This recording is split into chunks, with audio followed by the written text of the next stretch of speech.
Poll pulse చూస్తున్న ప్రేక్షకులందరికీ స్వాగతం. నా పేరు ఫిరోజ్. నేను ఈరోజు లండన్ బ్రిటిష్ పార్లమెంట్ ఎదురుగా ఉన్నాను, లండన్ సిటీలో. మీ అందరికీ తెలుసు, ఇప్పుడు భారతదేశంలో అన్ని రాష్ట్రాల్లో దాదాపు ఎన్నికలు జరుగుతున్నాయి, ఆల్రెడీ స్టార్ట్ అయిపోయినాయి కూడా. అయితే భారతదేశంలో ఎలాంటి ప్రభుత్వం వచ్చేటప్పటికి ఇప్పుడు మెయిన్గా ఇక్కడ తెలుగువారి అభిప్రాయం ఏంటి? ఆంధ్రప్రదేశ్లో కూడా ఇప్పుడు ఎలక్షన్ జరుగుతున్నాయి. ఆంధ్రప్రదేశ్ ఇప్పుడు 2 రాష్ట్రాలుగా ఎలక్షన్స్లోకి వెళ్తుంది. ఎలక్షన్స్ తర్వాత 2 రాష్ట్రాలు అవుతాయి. మరి ఇక్కడున్న తెలుగువారు, ఆంధ్రప్రదేశ్ నుంచి వచ్చిన వివిధ తెలుగువారి అభిప్రాయం ఏంటో ఎన్నికల గురించి అడిగి తెలుసుకుందాం. హలో, నమస్కారం అండి. నమస్కారం అండి. మీ పేరు? అవి శివరాం కోరపాటి అండి. ఏం చేస్తుంటారు? సాఫ్ట్వేర్ ఉద్యోగంగా పనిచేస్తున్నాను ఇక్కడ. నేను ఎన్ని సంవత్సరాల నుంచి ఉన్నారు ఇక్కడ? 3 సంవత్సరాల నుంచి ఉంటున్నానండి, 3 years నుంచి ఇక్కడ. ప్రజెంట్ ఇప్పుడు మనం జరుగుతున్న ఇండియన్ పాలిటిక్స్లో ప్రపంచంలో ఉన్న అతిపెద్ద ప్రజాస్వామ్య దేశం జరుగుతున్న ఈ అతిపెద్ద ఎన్నికల్లో చాలా ప్రతిష్టాత్మకమైన ఎన్నికలు. ఎందుకంటే గత 10 సంవత్సరాల నుంచి ప్రజలు ఎదుర్కొంటున్న సమస్యలకు కానీ వాటి యొక్క పరిష్కారాలకు కానీ ఈ ఎన్నికలు ఒక అర్థవంతమైన తీర్పు ఇవ్వబోతున్నాయని మా నమ్మకం. ఎందుకంటే ఇవాళ భారతదేశ జనాభాలో అత్యంత శాతం ఎక్కువగా ఉన్న జనాభా యువత. ఆ యువతలో కూడా చాలామందికి ఈసారి మొట్టమొదటిసారి ఓటు వేయబోతున్నారు. వాళ్ళ యొక్క తీర్పు, వాళ్ళ యొక్క ఆలోచనలు, వాళ్ళ యొక్క ఆశయాలు, రేపటి భవిష్యత్తు కోసం వాళ్ళు ఎలాంటి తీర్పు ఇవ్వబోతున్నారు అనే ఉత్కంఠత జనంలో ఉంది.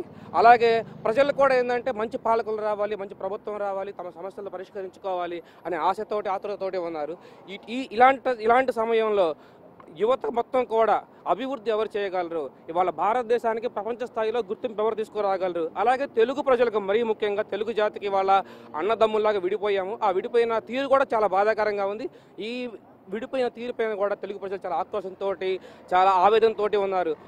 ఒక పక్క ప్రజల్లోనేమో అయ్యో మనకి రావాల్సిన వాటా రాలేదే, మనకి రావాల్సిన న్యాయం మనకు దక్కలేదని ఒక పక్క, ఇంకో పక్క ఏమో మన 60 ఏళ్ల కల్లా మాకు సాకారం అయింది, 60 ఏళ్ళుగా మేము పోరాటం సాధించుకున్న తెలంగాణ మాకుందని ఇంకో పక్క ఉంది. కానీ 2 పక్కల కూడా ప్రజా సమస్యలు అలాగే ఉన్నాయి. సమస్యలు ఎలాంటి మార్పు లేదు. నాయకులు ఎన్నైనా హామీలు ఇవ్వచ్చు. ఇటువంటి తరుణంలో తెలుగు జాతికి మళ్ళీ పూర్వ పట్టాలపై ఎక్కించాలి, అభివృద్ధి వైపు నడిపించాలి, ప్రగతి వైపు ఎక్కించాలి అంటే దానికి సమర్థత, అలాగే విశ్వసనీయత ఉన్న ఒక నాయకుడు కావాలి. అది చంద్రబాబు నాయుడు గారు అవుతారని మేము భావిస్తున్నాం, మేము నమ్ముతున్నాము. ఆయన కోసం ఇవాళ తెలుగు జాతి మొత్తం ఎదురు చూస్తూ ఉంది. ఆయన వచ్చి ఆయన యొక్క దార్శనికతతోటి, తన యొక్క విజన్ తోటి మళ్ళీ తెలుగు యువతకి కానీ, తెలుగు ప్రజలకు కానీ ఒక అందమైన భవిష్యత్తును ప్రసాదిస్తారని మేము ఆశిస్తున్నాము. ఎందుకంటే ఇవాళ యువత మరీ ముఖ్యంగా తమ భవిష్యత్తు కోసం ఆలోచిస్తుంది. మా ఉద్యోగాలు ఏంటి, మా విద్య ఏంటి, మాకున్న ఉపాధి అవకాశాలు ఏంటి అనే దానిపైన చాలా తీవ్రంగా మనవేదన జరుగుతుంది. ఎందుకంటే ఏ రాష్ట్రానికైనా సరే రాజధాని చాలా ముఖ్యం. ఇవాళ ఆ రాజధాని లేదు. దాన్ని నిర్మించుకునే ఒక ఆశయంతో ముందుకెళ్తున్నారు. దానిని ఎవరు నిర్మించగలరు, ఎవరి యొక్క సమర్థతతో అది నిర్మించగలదు అనే ఆశతో ఉన్నాము.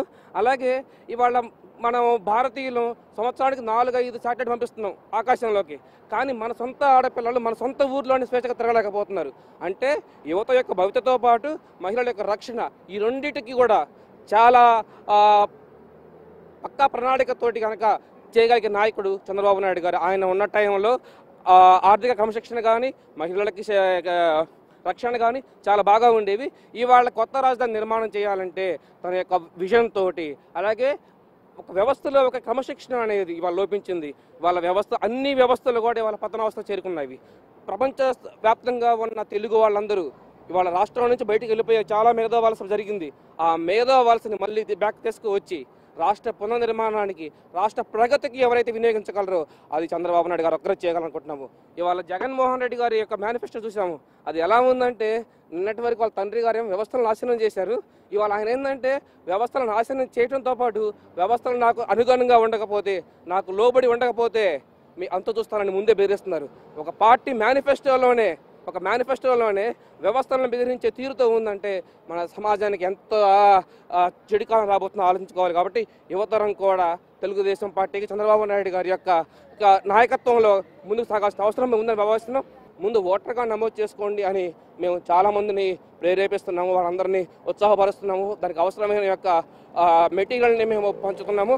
దాంతోపాటు మేము కూడా వీళ్ళు ప్రత్యేకంగా అందులో ప్రత్యక్ష ఎన్నికలు పాల్గొని మా ఓటు వినియోగించుకుని తెలుగు జాతిని భవితను మార్చుకునే తీర్పులో భాగస్వామ్యం అవ్వాలనుకుంటున్నాము. ఓకే అండి. సో వీరి అభిప్రాయంలో చంద్రబాబు నాయుడు వస్తే ఉన్న రాష్ట్రాన్ని